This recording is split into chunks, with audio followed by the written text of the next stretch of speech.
Swing low, sweet chariot, coming for to carry me home. Before it goes boom, blow, how you like America now? Babylon the Great, so foul. Terror, full-blown terror, spreading like gossip for Gerardo Rivera. Terror, devil to step to the Israelite zone, but they all get enslaved with the scriptures, baby, it's on. We too strong to have a march like a pool, but I'd rather feel my sword to your guts. I'm nuts for the truth and the knowledge of the Bible, and fucking red devils for survival with your house shine. Oh, you forgot about Christ, you crooks, enslaved his holy people with a good book you took. Mercy, mercy, you was bloodthirsty. Now you wanna go to heaven first, see, but pardon me, while the angels and you call UFOs are beaming us up, you gon' get struck with the bomb. Right, to invade with the streets. America get ready to be bombed with the nukes and the skies. To invade with the streets. America get ready to be bombed with the nukes and the skies. To invade with the streets. America get ready to be bombed with the nukes and the skies. And so as we say goodbye to our dark friends and neighbors, America get ready to be bombed with the nukes and the skies. To invade with the streets. America get ready to be bombed with the nukes and the skies. To invade with the streets. America get ready to be bombed with the nukes and the skies. To invade with the streets. America get ready to be bombed with the nukes and the skies. Fire in the sky. Breaking through the depth. Shalom, brothers and sisters. Welcome to another exciting edition of The Hidden Truth. I'm your host. I'm Priest Kazakia. And to my right, I have Priest Ahab. Shalom. And it's going to be the teacher today, Priest Thahawam. Shalom, brothers and sisters. Okay, we're the Israelite School of Biblical History and Practical Knowledge. Okay, and our school is located here in Houston, Texas, at 8524 South Braeswood. We are local here in Houston, Texas. We also have a school in San Antonio and in Atlanta also. Okay, so you brothers and sisters that are local, you're welcome here to join our classes and Mondays, Wednesdays, Fridays. If you're not in town, we also have our live Ustream classes Mondays, Wednesdays, and Fridays, and Sabbath morning classes. So check us out, okay? We're on YouTube, and you can catch all our old shows, and you can also catch our Ustreams on Ustream at ISBHPK, okay? And once again, the focus of our show is to teach the people that are scattered through North, Central, and South America of Negroid and Indian descent that you're the true biblical Hebrew Israelites according to the Bible, okay? So today's topic, we're going to be touching on people that want to build their own, they want to start their own camp, right? And this would be good not just for you Hebrew Israelites, but that's trying to go off and start your own camps, but also for the deacons, pastors, and all that of these churches to give you a little something to reflect on of how your mannerisms and your way of doing things should be, right? How things should go. Because this is not just aimed, our show is not just aimed at Israel that knows who they are. Right. Our show is also aimed at those who don't know, and also for you church pastors and stuff. A lot of y'all been leading our people astray for a long time, whether willingly or unwillingly. So you need to key into these things. Right. Yeah. So there is a characteristic, there is a standard. Right. And everybody has to follow that character, that standard. Exactly. And first of all, I want to bring us right into that. If you can go to 1 Timothy chapter 3, verse 1.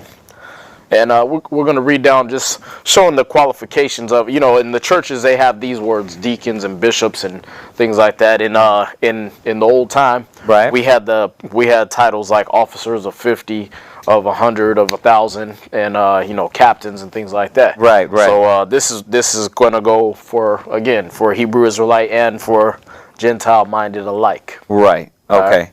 And this is a good topic because just like you said about, when you look at deacons, the pastors, how many deacons and pastors you see, taking a cigarette break? Right. You know what I mean? And, there's a lot, taking cigarette breaks. Like, Right. You know, where's the standard at? You know, or, you know, obviously they all eat pork and shrimp, crab, lobster, and all that stuff. But, you know, they still smoke cigarettes. There's a lot of pastors. You see that in the Catholic Church a lot. A lot of people in the Catholic Church, preachers, still smoking cigarettes. Right, right. You know, once again, is that the custom and the standard of a teacher of the Bible? Absolutely not. That's the thing. That's what we need to.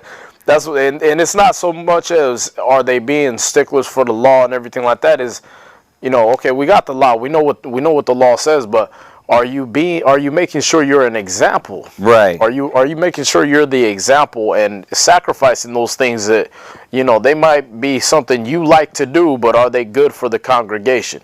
Could I get one before you go there? It's in Ecclesiasticus in the Apocrypha. Oh, yeah. What is it? 19, the gate. Let's go there real quick, because you know, a lot of people don't consider that. You Right. know that your example, your character, how you walk, you talk, you dress, that people look at you and they see that. They see what you're doing. They see how you're acting. And is it becoming of a, you know, not just the men, but also the women. Right. You know, and it seems like this is something that's forgotten. Am I a belligerent, animalistic, unself-controlled, deranged, Right. deranged maniac that can't control his mouth, his tongue, the way he deals with his people, right? You know, that all, there is a standard, right? Right. Because, you know, like that's what I was saying about the law thing is like, Right. okay, you got the law, but then, you know, you got things that are completely lawful. Yeah, is it okay to marry a woman?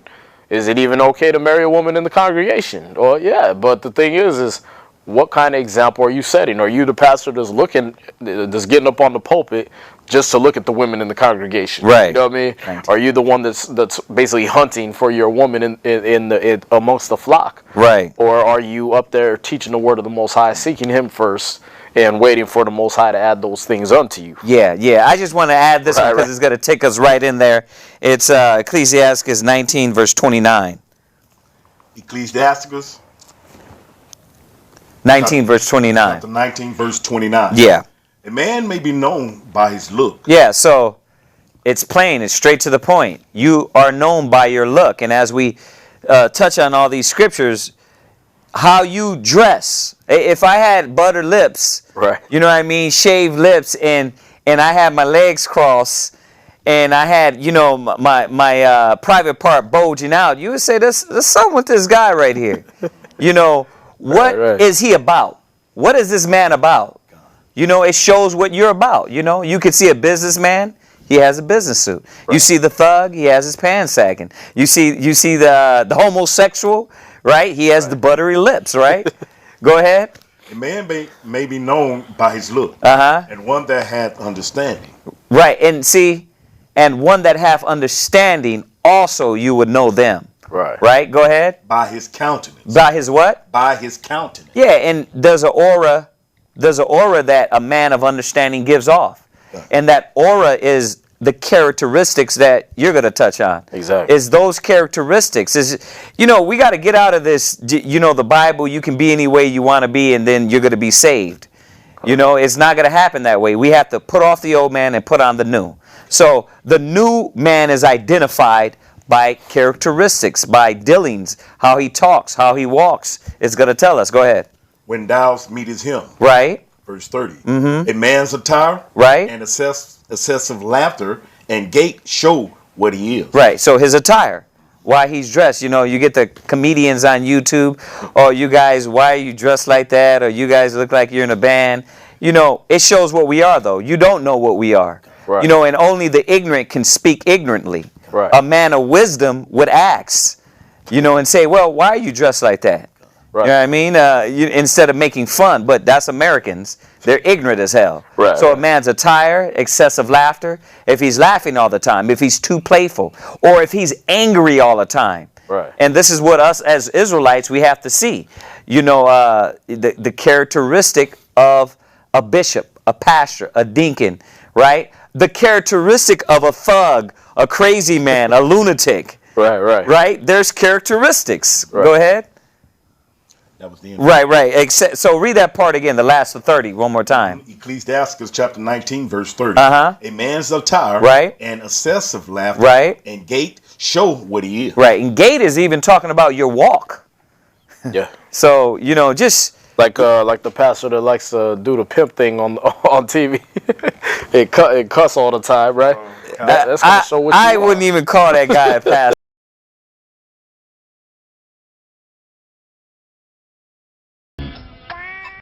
Stupid ass bitch. Bitch, I give a fuck what you're thinking. Fuck your thoughts. I'm God, and bitch, you not. Listen, you ain't God. Stupid bitch.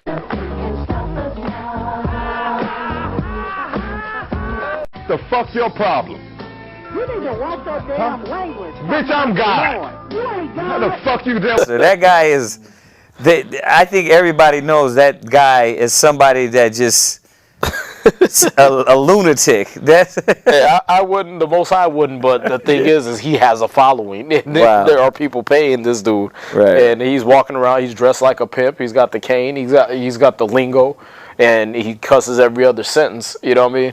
But he's got the word of the Most High also, and this is something that people like that need to know. You can't mix both worlds. right. You can't have the walk like the brothers bring it out. You can't have the walk, the dress and the gait of the world, and then try to bring that in and say you're of the truth. You're teaching the Bible. You're teaching Right. the scriptures.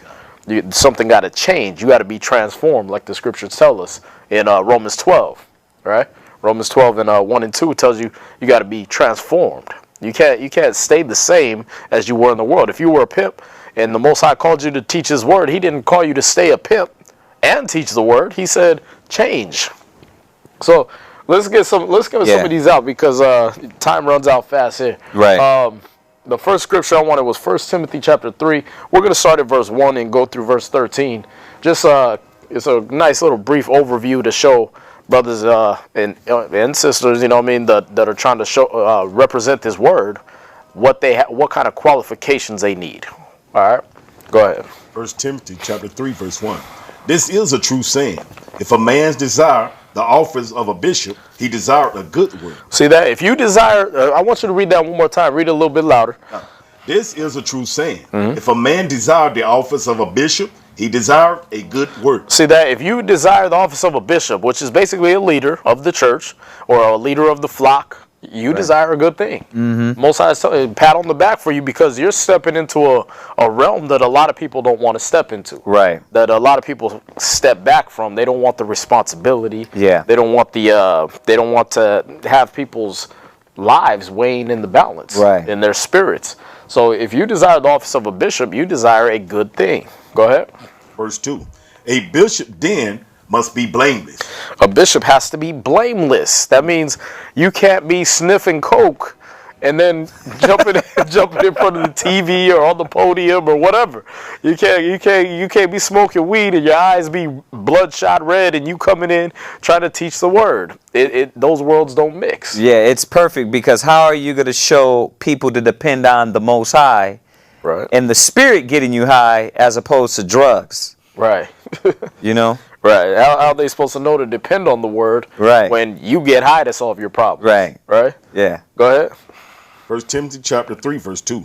A bishop then must be blameless. So you must be blameless. Now, not to say that in some things you're not going to offend. Like Right. Paul said, you're going to offend in some things. But again, are you the womanizer? Are they finding you at the strip club? Are you driving up and down, Right. you know, the whole stroll, picking up women? You know what I mean? Is that your MO? Then you're not blameless. You got to put away those things. Put away the filth of the flesh. Right. And I hope I'm not jumping ahead, but we got to remember we're going to teach individuals this. Right. You know, and we fall short.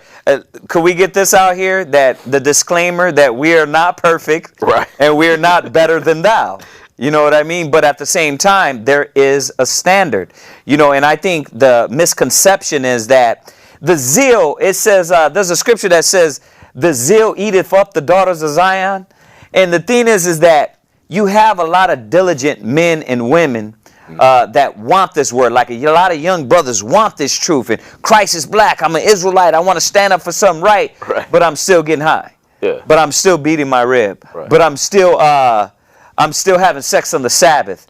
I'm still having anal sex. I'm still I'm still drinking to deal with my problems. I haven't even gotten myself the ability to sit down and actually to communicate with my wife, my children, and my family on a sensible level. Past the basics. Right. I walk out. I can't deal with it. My mental capacity is unable to fathom this situation, so I run from my situations. Right. You know, in all these essential things that we learn in your family, as you're going to go over, you're going to teach the next man. Exactly. They're looking at you as an example, so you got to take heed to these things. Yeah. Read on. The husband of one wife, vigilant, sober. Now go ahead.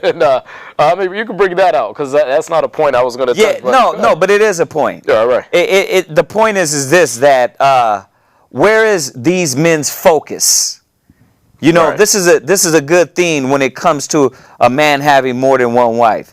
Where is that man's focus? We know David had more than one wife. Solomon had more than one wife.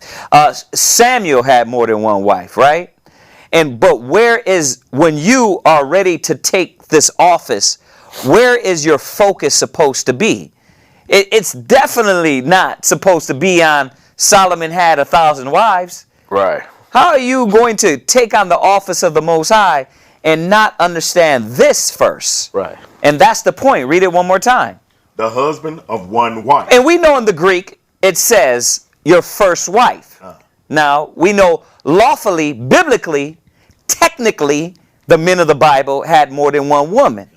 But Paul is coming back and reminding us, where is your focus supposed to be? Because a lot of brothers come into the knowledge and think that's supposed to be their focus. You know, a man having more than one woman. If I'm going to go teach and give myself to the word of the Most High, I have to learn how to deal with one woman first. Right.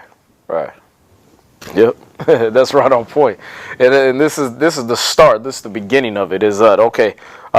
You got to have at least a household knocked down. Right. Yeah. You got to at least be able to rule a household before you start being able to tell men how to rule theirs. Tell women how they should deal with their husbands. Yeah. If you don't have a household of your own, right? You know, you're a novice. You're a beginner. You're not credible to be teaching somebody else how to rule theirs. Right. All right. Go ahead. Vigilant. You got to be doing this constantly, consistently. It's not a day on, day off thing or a punch card type of thing, you know, where you get to just say, okay, from 2 to 4 o'clock this evening, I was teaching class, and now I'm done being an Israelite, or now I'm done being a teacher.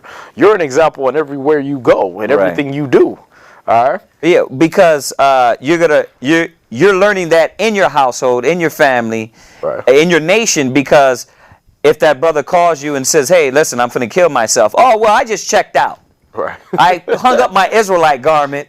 I hung up my pastor, my deacon garment, and I checked out. So I'm sorry about that, bro. Call me back a little later. You know what I mean? Yeah, again, there's no punch card. There's no time off. You got to be vigilant. And vigilant also meaning that you got to be watching for those spirits that are not just on you, but especially on you, but on your household, on the brothers and sisters that are listening and following your directions. Right. You have to be watching out for their spirits, just like a shepherd will do. He'll watch out for the wolves so they don't eat the sheep. Yeah. And you're that shepherd now. If you want to step into that arena, you're going to take the responsibility of that flock. And these men that are going to be following you, these women that are going to be following you, you're responsible for each and every one of them. You got to present them blameless, like Paul took that. He said, I got to present you blameless before Christ. Right. All right? Read on. Sober. You got to be sober, clear-minded. Once again, you can't be doing a pound of cocaine out in the parking lot and then come in, jump on the pulpit, and run around and do your little show. You got to be sober. Your mind has to be clear. Go ahead. Of good behavior. Of a good behavior. Again, no Eddie Longs you want to fill on the little boys in the congregation. No Catholic priests that you want to fill on the little boys in the confessional. You have to be a what? Read it again. Of good behavior. Of good behavior. Your behavior got to be good. That means you don't act the same way you did in the world. Again, you're not the pimp preacher coming out there, F word, play the Tupac on my outro. You know, that's not you anymore. All right, your behavior is good. Go ahead. Right. Given to hospitality. You're given to hospitality. Wait a minute. What? Israelite man is supposed to be hospitable? Oh yeah. You can't. No. Yeah, you can't go to your house in the hills and lock the gate. You know what I mean? After you park your Hummer, you know what I mean? and then just be in seclusion and say, oh, this is how I have to be with the Most High. You know what I mean? Don't let my secretary take my calls. You have to be hospitable. You understand? I can't be belligerent. Exactly. I gotta have hospitality. Right. You can't beat the flock. You can't scream at these brothers, scream at these sisters for the things they do. Judge them. You know what I mean? In condemnation, you can't do these things. Yeah. You have to be hospitable to their needs, to their feelings. All these things got to come into effect. All right. Go ahead. Apt to teach. Ready to teach. It's a 24/7 job. If somebody calls you and you decide I'm going to turn my phone off, guess what? That person might have just been ready to blow their brains out and they needed that word from you. It's a full-time job. Yeah, and you know what? This is beautiful, man, because we want to build the zeal in the men and sisters of Israel. Right. And that's what we're supposed to be promoting. But once again, what is your purpose on getting this? Right. You know, and we touched on it before. Is it power? Is it I want to sound powerful? Is I want to be seen a man? Or is it really doing the work of the Most High? Because if you're ready to do the work of the Most High, look at the standard. Right. Exactly. This is all the things you have to take on. This is the uniform that you got to put on. It's the apt to teach is big, you know, because we see in a lot of young brothers, you know, of the Hebrew Israelites, they get shut down by cats. You know, the cats come out and show them some book or show them some scripture that they were too young to go across, and they just get stuck there and make all the Hebrews look bad. Right. You know, because why? Because they don't study. They're not apt to teach. They're not ready for the challenges that are going to happen when you take on this mantle. Yeah, it's the ones that, you know, they always got a ride to class, but they want to go open up their own camp. You know what I mean? It's like, have you learned the responsibility to get on class, get on time, and then you take yourself. You know what? This is another thing we have to understand. We can't just give people Israelite T-shirts and go say open up a camp. Right. You know what I mean? The scriptures say prove a friend. The Most High proves us. Right. So before you camp leaders, and we know you want to get your numbers up, but it can't be about that. It can't be about I want to just give it, and we'll use ourselves as an example. We can't just give a ISBHPK T-shirts away. Oh, brother, you're in our camp, and you represent us over here. You know, a lot of these brothers be 19, 20-year-old men that have a zeal, but not according to knowledge. Yep.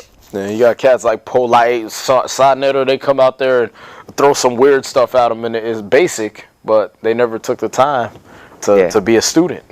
The first thing you got to do before you become a leader is become a great follower. You know, if you read anything about David, that man was a great follower. Yeah. You gotta be able to take commands, take orders, and execute them, and then you'll be able to know and understand, okay, this is how I will lead men. Yeah, look at Elisha and Elijah. Look at the 12 apostles following Christ. Right. They followed. Yeah, exactly. Paul always said it. Follow me. Right? Follow me as I'm a prisoner. I'm a prisoner of Christ. Right. Right? You know what? I got to slide this in there. This is James 3:1. Just going with the scripture we're on, where he said, if you desire the office of a bishop, you desire a good thing. James 3:1. I'll read it for you. Go ahead. My brother, be not many masters. Right. This is the first thing you should consider, especially if you're a young brother, you've been in the truth maybe 2-3 weeks, a couple months, maybe less than a year, even less than 5 years. Yeah. You don't want to step into that trying to be a master when you haven't learned the right steps. Right. And when you look at this word, it also says, because I looked it up in the annotated Bible in the Apocrypha, it says teachers. Right. It says be not many teachers. Because remember, when it says master, it's like in the ancient days, like the Chinese, that's my teacher. Right. So be not many teachers. Right. Why though? Why is it saying that? Yeah. Read on. Knowing that we shall receive the greater condemnation. See that? We'll receive the greater condemnation. Why? Because to whom much is given, much is required.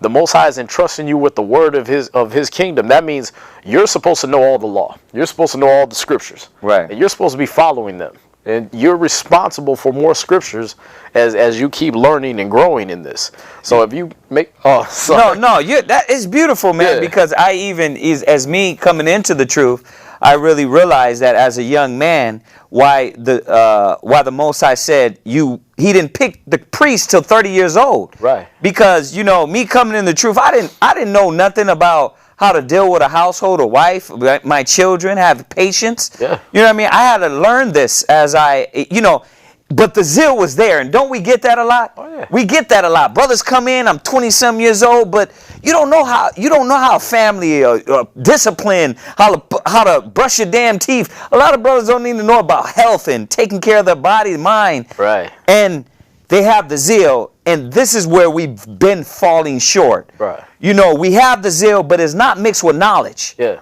And so our example is shitty. Right. Right. It's making young mistakes, and you're not taking the time to make a young mistake. You're not given the time to make a young mistake. Excuse me. When you got that generalship on, when you got that when you got that mantle of a leader on, if you're in the Catholic Church and you got your little white collar or your bishop hat on, guess what? You don't get to make young mistakes because everybody's looking at you for what you're gonna do. Yeah. You look at the Pope, everything he does, everybody's hanging on. Right. You look at these preachers, these ones that get on televangelist level. Everybody's hanging on their every word. Yeah. So you don't get to make little simple mistakes like the ones that get caught cheating on their woman or fouling the strip club or embezzling the money and all these things. Right. You don't get to make kid mistakes no more. You don't get to play off your own lust and the things you like to do when you were young. Right. You got to be responsible now. Yeah, that's the big word, the key word, kids, is you got to be responsible. Right. And that's a lot of young brothers ain't ready for that. Yeah. The responsibilly is heavy. He said, "You shall receive not the greater judgment, but greater the greater condemnation." Yeah. That means when the young ones, they get beaten with few stripes. Yeah. The ones that are supposed to know better, you get beaten with many stripes. That's why I'm gonna say it again. Stop giving out your T-shirts just to have members. Right. Stop telling these young men, yeah, brother, you can go open up a camp when this brother doesn't even know how to brush his teeth, tie his shoes. Mm-hmm. Let him learn first. You know what I mean? Yep. If we're about Christ, come on, man. Come on, brothers. You want me to read on? Oh, no, that's okay. it on that. But, right. Just so, if you could read it again, though, just so this is really stuck in people's brain, man. This is James 3, verse 1. Mm-hmm. My brethren, be not many masters, knowing that we shall receive the greater condemnation. And again, all that's saying is that's a bigger responsibility put on the teachers. But, going back, if you desire this office, you desire a good thing. So, that's not to scare anybody, but it is to scare you enough to where you go ahead and have a fear and respect the office. The position. And you know what? We can't go over it, but the whole chapter speaks of that control. Right. And it starts with your tongue. Right. Oh, yeah. Ain't that a trip? It starts with how you talk. Right. You know what I mean? Like, if you can't control how you talk and how you're coming at people and understand that there's a difference between a person that wants to get taught and a person that's just defying the knowledge. Mm-hmm. We see that a lot, don't we? Oh, yeah. A lot of brothers dealing with people and, give them a chance to learn. Yeah. Or the worst thing I saw was the brothers were actually counseling the sister on the street corner where they were supposed to be teaching the basics to the people. Right. So there's brothers and sisters walking by that don't even know they're an Israelite. They didn't know they were the chosen people of God. And you're talking to a sister about how her husband is off because he decided to deal a certain way as an Israelite. Like, that's for class. Yeah, that's for class. That's for behind the door. Right. That's not out on the street corner. What you out on the streets to do is to get those lost sheep of the house of Israel. Right. The ones that already know, get them in class. Talk to them behind the doors. You got to bridle your tongue. Rightly divide the word of truth. All these scriptures y'all should be knowing. But brothers ain't doing it. They don't put them in perspective, and man, and sit back and really see. Like, Israel, do you not see we're making a lot of us, and I'll put us in there, you know what I mean, because we're not perfect, but a lot of us are making ourselves look like asses. Oh, yeah. And I'm sorry I'm using those words, but it's just like that. Like, yeah, man, you gotta be able to say, listen, this ain't time for this. Right. You know what I mean? Or you know what? Yes, it's time to be sharp and hard right now, but to what level? Right. You know what I mean? To the level where you look like the maniac? Nah. You know? Like, what's the purpose? Right. So when people look at your show or look at the teaching, do they supposed to look at us as people that are respected with wisdom, knowledge, and understanding, or more belligerent thugs? Yeah, you got to ask yourself that. But the thing is, you know, that should be really the first thing you ask yourself is, how am I representing Christ? There you go. You know, what am I doing with this word? Am I just holding this Bible in vain? Or am I wielding that sword and I have a love? And it goes back to the love class also. Yeah. That you got to have the love for your people. You got to just have a genuine concern and love for your people to do this job. And know that when you do put your foot out there, that now you're responsible. That life is in your hands. Yeah. All right. Let's go back to 1 Timothy though. 1 Timothy chapter 3, verse 3. And this is just to get, so they get this standard in their head. Well, go ahead. Verse 3. Not given to wine. Right, not given to wine. You're not a drunkard. Not saying you can't drink, but you're not a drunkard. And, being a leader, you'll find out you might not want to drink, period, because at least not in public and with people around, with your flock around, because the thing is they're looking at your every move. Yeah. Or you're teaching a young brother who doesn't understand your liberty. Yeah. As Paul describes, don't let your liberty be evil spoken of. Yeah. Because there's young brothers that they just coming off of being a drunk. And now they come in and, the pastor drinking. Okay, I drink with the pastor. And I'm right back into my belligerence now. Right. Because they don't know your level of moderation. So you're gonna have to be not given to wine. These are sacrifices you're gonna have to make as a leader. Right. And that's the other thing. For one, you got the humility. Two, you got the sacrifice. That you're gonna have to put yourself dead last. You're gonna have to give up even your creature comforts, your good things that you like to do. Yeah. To show younger brothers how to restrain themselves. See that? Yeah. Go ahead. No striker. Not a striker. Not. They shouldn't find you in a bar fight every other week, and you know what I mean. The first thing you want to do is smack somebody when they disagree with you about scripture or something like that. You got brothers that do that. When we were street speaking, one of their people, they beat up somebody on the corner. He came down, thought it was us when he got in his right mind. And that's the thing is you're misrepresenting Christ. We're not strikers. We're not going out there to beat people up. I mean, does anybody read this? like, did we not get this? Right. I don't know, man. Go ahead. Okay, with the basics, it's right there. Exactly. Right. One thing, me coming up as an Israelite, not saying I'm perfecter than thou, but one thing I knew is we're not out there trying to beat people up. Right. I knew that, and even though our elders, they came up hard and they had to defend the truth and things like that, they weren't out there just beating people up. Right. That they did defend themselves, yes, but not thugs. Right. We're not looking for a fight. We're not looking for somebody that's gay and as soon as they come by, you faggot this and you know what I mean? No, you're gonna win them over in the spirit of meekness. We were talking about that the other day. You was talking about Abraham praying for the Sodomites. Right. Right.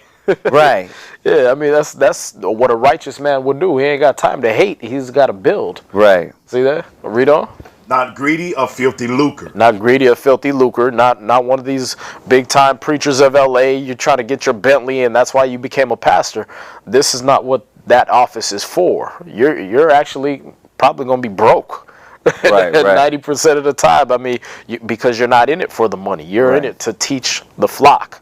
And a lot of them are broke. A lot of them are hurt. A lot of them are hungry. So they're going to depend on you, really. They're going to depend on you using your brains and being resourceful and being able to help them out. Give them wisdom. Right.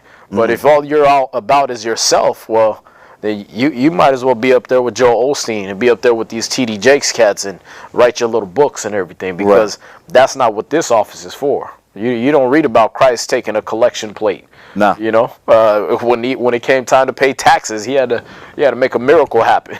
Right. And that's the thing is you'll find as you become a leader that a lot of your flock, they don't got it like that. Yeah. So being greedy of filthy lucre, this is not for you. Yep. Go ahead. But patient. Patient. You're going to have to listen to people's problems. You're going to have to put up with a lot of people's madness, a lot of people's disagreeing with what you know to be right. But you got to be patient. You know, the question I have is this only for people around you in the truth, or is this towards everybody? Oh, exactly. It's definitely for everybody. That's why he put it out there. He put it out there for everybody, especially those that desire, because your job, when you get the truth, hopefully everybody's minded like this, but when you get in this Bible, you should be in this Bible not just for yourself, but to teach. That's what Jeremiah 1 and verse 5 called us for. It was he ordained you to be a prophet to the nations. So if you got this word and you've been chosen like that, and it clicks with your spirit, then what you should be doing is studying this to teach. Yeah. Could I get one right with that? Oh, of course. You know, because what you just said, in the sight of the nations. Right. This is Deuteronomy 4 verse 6. It says here, verse 5, Behold, I have taught you statutes and judgments, even as the Lord my power commanded me, that ye should do so in the land whither ye go to possess it. Keep therefore and do them, for this is your wisdom and your understanding in the sight of the nations. Exactly. In the sight of the nations, which shall hear all these statutes and say, surely this great nation is a wise and understanding people. And there's another check you got to give yourself, right? Am I being wise and understanding in the sight of people? Mm-hmm. You know, and again, it's not just for, fronting in front of people. You got to internalize this and make it you. Make it who you are. Right. For you to be found acceptable to the Most High in Christ. But your mannerism as a leader got to reflect to the nations. Yeah. See that? The scriptures say, and I don't have it right now, but you can pull it later. The earnest expectation of the creature waiteth for the manifestation of the sons of God. Yeah. They're waiting for you to show yourself, to show the wisdom that the Most High has given you. So everything you do, the world is hanging on that word, especially as a leader, especially as a teacher. All right. Was that it on that? Yeah. All right. Let's get real quick. Ecclesiasticus chapter 3 and verse 18 in the Apocrypha. I want to bring these certain ones out because this is another one. A lot of leaders, a lot of aspiring leaders have a hard time swallowing. Is your pride. You got yourself, your ego. You want to maintain and inflate. You know what I mean? Brothers got all the way to the rank of making their own doll. You know what I mean? So you want to kill these things in you before they turn into self-worship. And I can't be heard and I can't be taught. Right. Read that. Ecclesiasticus chapter 3 verse 18. The greater thou art, the more humble thyself. Read that again. The greater thou art, the more humble thyself. The higher up you get, the greater you become, the more in the sight of people you become, more humble. The more you should be humble. Christ came from the heavens, came down as a man and washed brothers' feet. See that? These same brothers that called him master, called him Lord, called him good teacher and all these things, right? He sat there and got on his knees and washed their feet with his own garments. Once again, the diversity and we can't be like the religions. We can't just be, because we as Israelites want to distance ourselves from the homosexuality and effeminate spirit. Right. Which is correct. But at the same time, effeminate doesn't have nothing to do with compassionate. Right.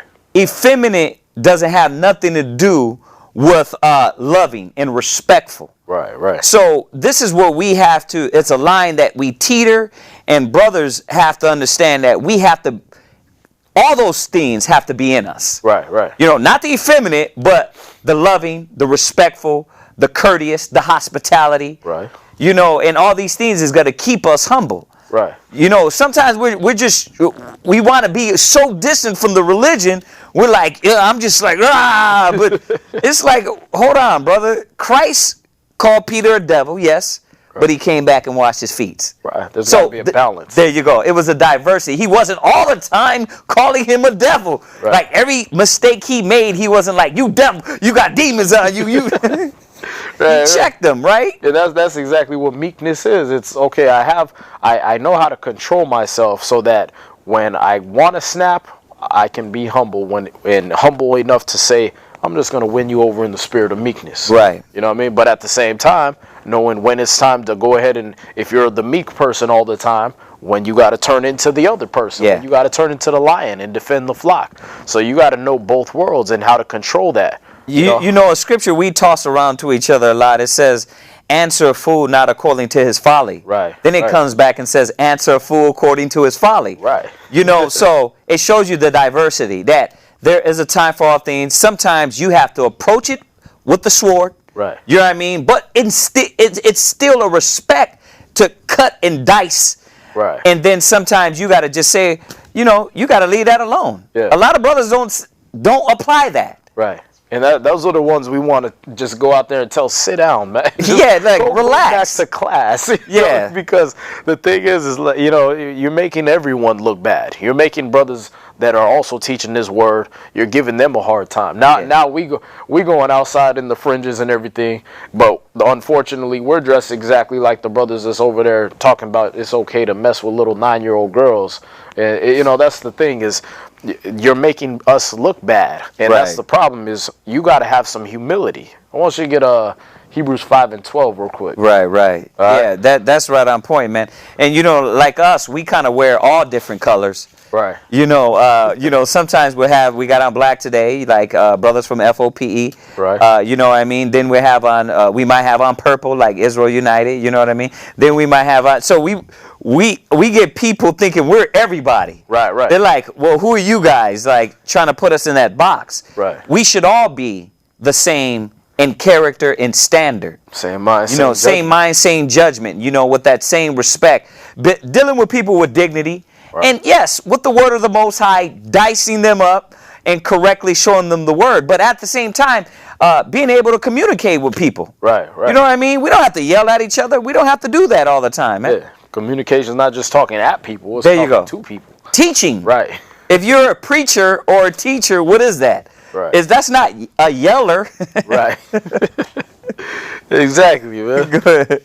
Hebrews chapter 5, verse 12. For when for the time ye ought to be teachers. See, there's a time where you have to learn. That's what the scripture's showing you right there, that you have to at least take the time to learn something. You know, no, I don't know.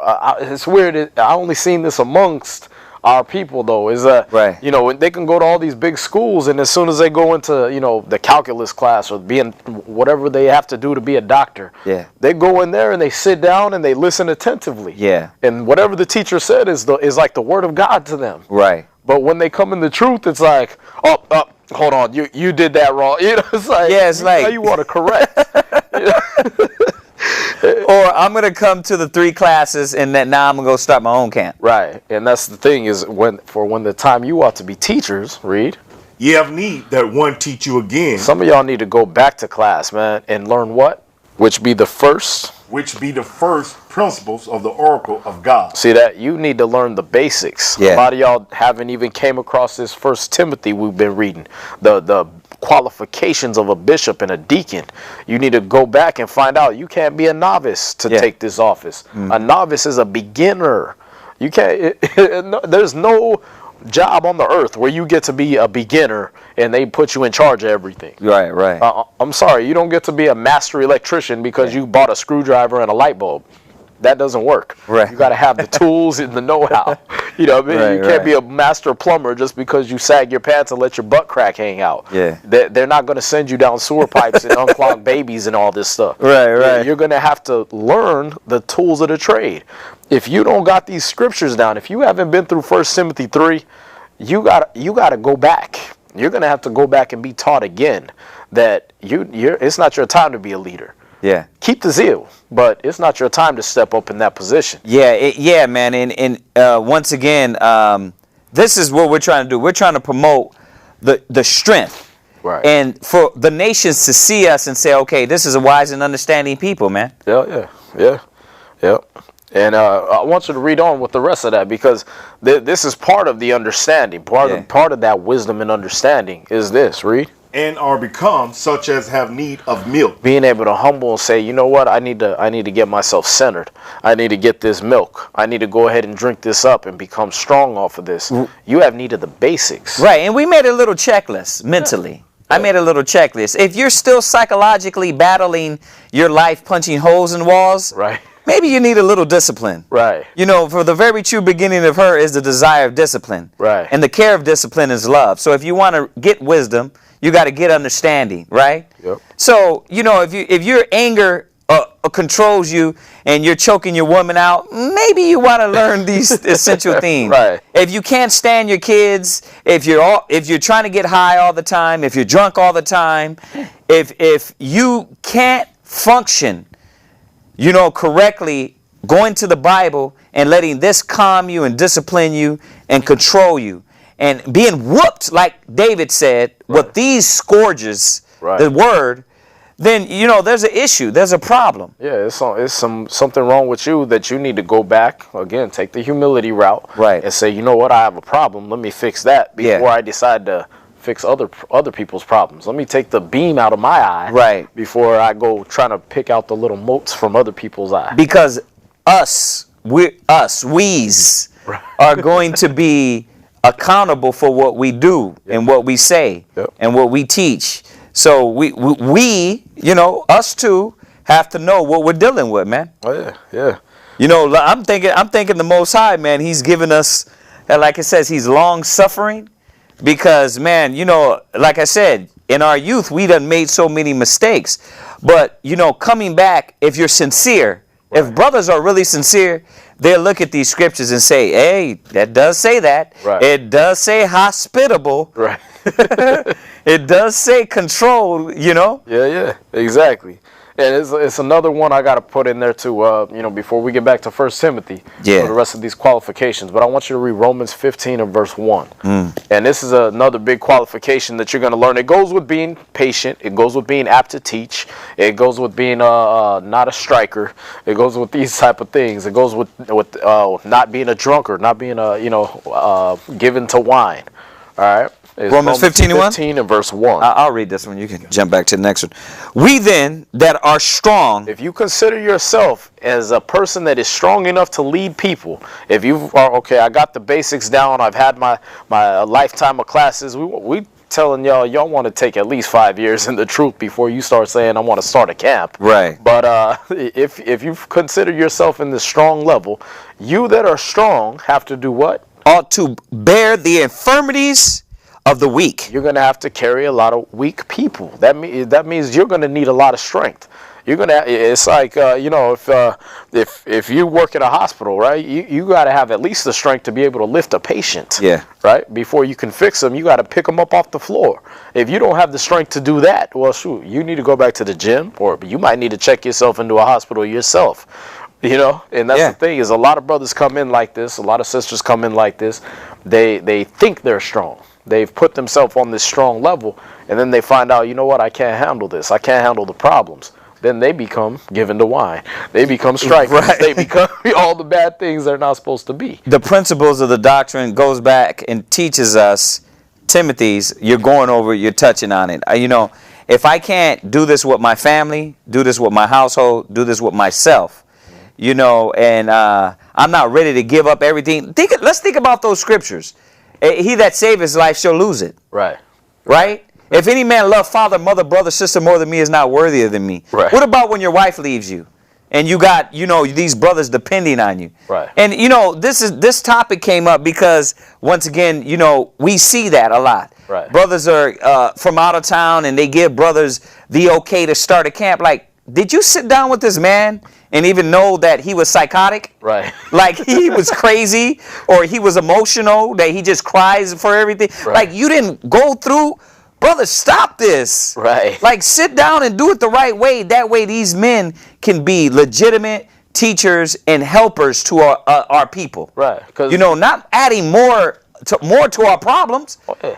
Just here in this state alone, we've been in this state 8-9 years. Right. There was a camp out here. Yeah. And the one guy, and we don't have to say names, the one guy, he wanted to be a rapper on the low, but he didn't tell his right-hand man, I want to be a rapper. Right. You know, but what it all came down to, his intentions were not to build. Right. So the camp was dissipated. Why? Because this individual's intentions, a young man, once again, you're dealing with 19, 20-year-old brothers that really don't know dedication. Right. You know, and I'm not saying that young men can't be dedicated. What I'm saying is, are you mature enough? Right. To know responsibility? Because it doesn't matter of age to the older, young, but are you mature enough in the mind to know responsibility? Yeah, like when your wife leaves you because you're dedicating everything to the Most High and the truth and brothers and sisters. Yeah. And are you going to break down and leave these brothers and sisters hanging because your woman left you? Right. Do you have a maturity level about you? And these are the things we're establishing through the scriptures, that you can't be the novice. You can't be the inexperienced. Right. All right. Oh, you done with this one? What was that? Romans 15:1. Oh, I'll read it one more time. Romans 15:1. We then that are strong ought to bear the infirmities of the weak. Right, and then the key is coming up. We showed you about we got to bear the infirmities of the weak. We got to help the helpless. We got to be a father to the fatherless. Brother to brothers that need brotherhood. A family to people that have left their families for the truth. But now, what is the key of this scripture? What is the main key of this scripture? Read that. And not to please ourselves. You are dead last. You're all things about you, your feelings, your this, your that, your little hopes and dreams and all that. That's dead last. That has nothing to do with anything anymore. You're all about the brothers and the sisters. You're all about the truth. You're all about teaching the word, representing the word. Nothing about what you wanted to be, like the rapper. Yeah. That should have been gone. Yeah. It should have been shown and known that, hey, that's what he's about. Right. Before that turned into before you even gave him the position of a officer. Right. And once again, we go with the Old Testament. Where Moses gave officers 10s, 50, 100s.